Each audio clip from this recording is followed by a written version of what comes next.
मैं डॉक्टर शिखर Gupta, ENT specialist. आज बात करना चाहूँगा स्पीच डिले या फिर बच्चों में लेट से बोलने की समस्या के बारे में। तो सबसे पहले मैं बताना चाहूँगा स्पीच डिले और हियरिंग आपस में इंटर रिलेटेड हैं। तो हमारे पास कॉमनली पेशेंट्स प्रेज़ेंट करते हैं कि उनका बच्चा 2 साल का हो गया है, 3 साल का हो गया है, उसने बोलना नहीं शुरू किया है। तो ऐसे में इसको इग्नोर नहीं करना चाहिए।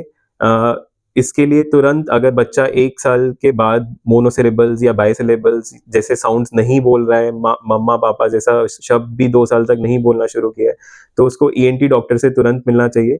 ऐसे में हम बच्चों का हियरिंग असेसमेंट करते हैं जिसमें कि ओएई, बेरा, एएसएसआर जैसे टेस्ट होते हैं जिससे कि बच्चे की हियरिंग की क्षमता के बारे में पता लगाया जाता है। क्योंकि अगर बच्चा सुनेगा ही नहीं या उसकी सुनने की नस दब गई है, तो वो बोल नहीं पाएगा क्योंकि हम सुनने से ही बोलना सीखते हैं। तो ऐसे में किसी बच्चे को हियरिंग लॉस डायग्नोज होता है।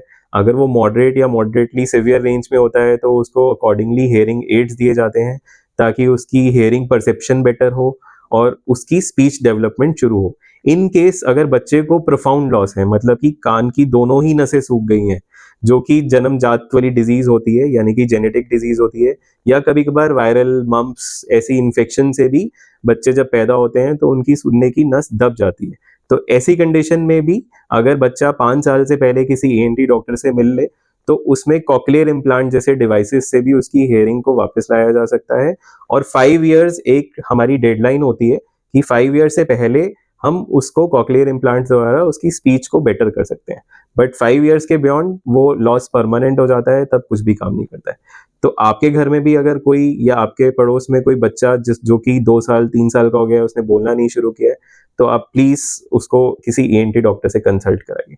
एंड और अपडेट्स या वीडियोस के लिए मेरे इस चैनल को फॉलो कर सकते हैं।